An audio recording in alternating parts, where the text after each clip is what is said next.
A lot of people saying the Warriors dynasty are over, which are the same people that said it was over in 2019 when KD left. 4 years later, they're still saying it's over. Great. They're always wrong. It's not. Those same people are the same folks that said I'd never make it in the NBA. Those people are the same folks that said they're a jump shooting team and they won't win. It's those people. But also know and pay attention to who the people that are saying the dynasty are over. It's always people that have never been a part of a dynasty. You never really see Shaquille O'Neal, the great Shaq, my favorite player as a kid growing up, say, oh man, it's over. You know why? Because that man understands what it's like. He gets it. But there's always people that run and say, oh man, it's over. You don't even know how it feels to start it. If Draymond Green confidently believes that the Golden State Warriors can come back stronger next season, then who are we to just give up on them that easily? It has been a roller coaster ride for the Warriors this 2023 season, and despite falling short in achieving their ultimate goal, there's really nothing to be ashamed of, as the boys from the Bay Area put up a good fight the entire series. I mean, they got off on the wrong foot with the Draymond-Jordan Poole punching incident, then they struggled to win games on the road, and on top of this, Steph Curry also missed a couple of games due to injuries, and Wiggins also had to deal with his own personal issues. But amidst all this, the Dubs were able to find their stride late in the season by finishing 6th in the West and defeating the 3rd-seeded Kings despite being down 0-2. Now, when it comes to their series against the Lakers, I believe that there were games in which they could have won. Like in games 1 and 4, if they'd only managed to take care of the ball and made the right decisions. But then again, it is what it is, and for all Dubs fans, all they can do is applaud our boys for their effort, move on, and hope for the best next season. Anyways, right after Game 6, the reporters asked Steph's opinion about the uncertainty revolving around the future of the Warriors, and even though there was a lot of buzz swirling around saying that the dynasty is over and all that, Steph refuted that by giving this strong statement. Yeah, I know it's still fresh, but how do you view the bigger picture, the future, the decisions that need to be made this summer, and some of the, Draymond, Bob, and some of the situations that need to be resolved? We'll all collectively kind of handle those in the right time. I think obviously start at the top and working down in terms of trying to put together the best team possible next year, making sure all the pieces fit and understanding how we can retool to put ourselves in position to be a legit championship contender, because for us that's all we're worried about, and that includes Bob, that includes DG, other decisions that we got to make, but at the end of the day that'll settle itself over the course of the next couple months. Just like Draymond, the chef believes that this was just a temporary hiatus for the Dubs. But as Steph also said, they first need to fix a ton of things from top to bottom in order to compete at a championship level once again. Now, speaking of things that they need to fix, the first order of business is to keep Bob Myers in the Bay Area. Reports have already come out saying that his contract will expire at the end of June, and should the Dubs let him go, I think it will have a ripple effect that will impact the Dubs' future on a great scale. I mean, even though he was not directly responsible in drafting both Steph and Klay Thompson, Myers was the architect behind the Golden State Warriors' 4 championships in the last decade, bringing in key role guys like Andre Iguodala, Sean Livingston, and Gary Payton II, as well as trading for marquee names like Andrew Wiggins and most notably the signing of Kevin Durant. As of this video, several reports have said that Myers is expected to take some time off before making his decision, and although there's a big chance that he might be nabbed by other teams, Myers is leaning towards staying on, according to NBA insider Adrian Wojnarowski. With his contract expiring at the end of June, Bob Myers told me last night that he plans to take a couple of weeks to make a decision about his future running the Golden State Warriors, and it's a decision that he said he is torn about, I think in large part because of his relationships, he said, with the core 3 of Steph Curry, Draymond Green, and Klay Thompson, and his coach, Steve Kerr.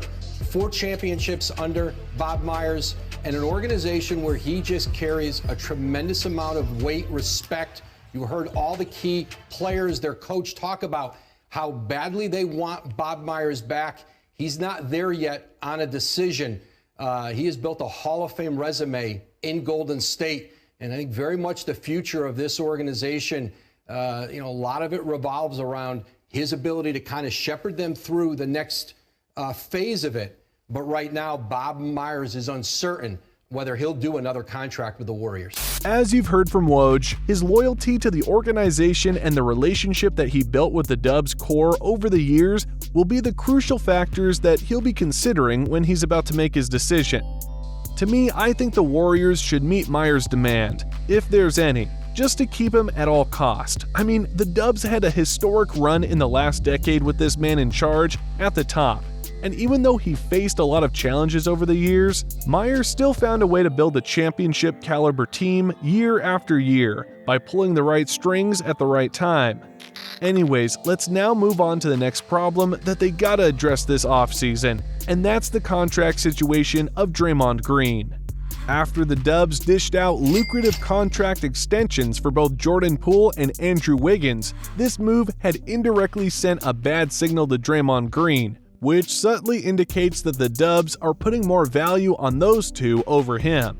Now, even though this was the case, Draymond said in an interview that he took no offense on that because he understands that it's just all part of the business. Draymond still has $27.6 million left on his contract should he decide to exercise his player option next season, and in a recent post-game interview, Draymond made his intentions clear that he had no plans of leaving the Bay Area anytime soon. We'll see what happens as far as my contract goes. Obviously, I have an opt-out. Everybody know about that. I know about that. I'm aware of that. But as I've told you guys, mine for years, I want to be a Warrior for the rest of my life. I want to ride out with the same dudes I rode in with, and I think we've put the work in to make that happen. Anyways, aside from the Draymond situation, the Warriors also need to take care of and assess the Jordan Poole situation.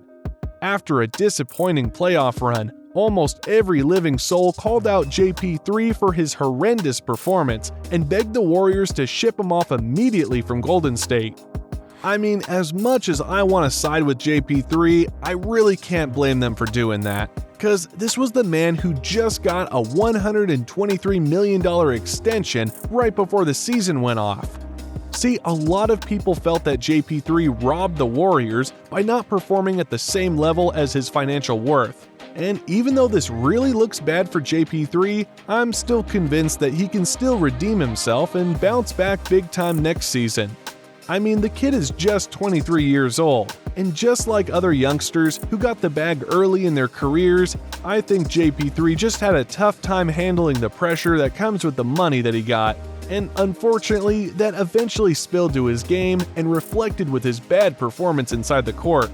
We've seen glimpses of greatness in this kid, especially during their finals run against Boston last season, and with the guidance of Steph, Clay, and Draymond, I believe that JP3 will overcome this slump with their help. Now, among all the problems that they have to address this offseason, this next one has got to be the most concerning. We're pretty much aware that the Dubs are not afraid of paying huge taxes just to get the pieces that they want in order to build a championship contending roster. But come next season, I think the Dubs are going to have some thinking to do, because keeping their current roster is going to put a huge hole in their pockets big time. See, here are some players that are going to be under contract for the Dubs in the next couple of years. Obviously, there's Steph taking a huge chunk of the Dubs' payroll with over $160 million in the next 3 years, followed by the $100 million contracts of both Wiggs and JP3, and then the Dubs will have to decide if they want to extend Clay's contract after next season. I mean, if you add it all up, the Warriors are going to exceed the $200 million mark in terms of their roster salary next season, given Draymond opts into his player option. Now, because the Dubs are going to breach the salary cap threshold once again, the Dubs will be forced to pay a staggering $268 million in luxury tax alone. And if you combine that amount to their projected payroll, the Dubs are on track to spend around $483 million and possibly even beyond $500 million next year, depending on the moves that they're going to make this offseason. Based on those projected figures, there's really little to no wiggle room for the Dubs to work around this financially. And as much as I want to see this current roster remain intact for next season, sad to say, but someone's got to go. The trade rumors already started swirling right after their Game 6 defeat against the Lakers, with the names of JP3, Wiggs, Draymond, and even Clay being thrown around. Now, in case one of these guys gets released or traded, I'm pretty sure that the Dubs are going to receive quality players in return, perhaps landing a solid big man in DeAndre Ayton or getting a versatile do-it-all guy like OG Anunoby. Anyways, I know it's too early to speculate about these concerning matters, but regardless of the decisions they're going to make this offseason, I'm pretty sure that the Warriors are going to make the right decisions at the end of the day to keep the dynasty alive. And without a doubt, they're going to be better than ever and back on top in no time.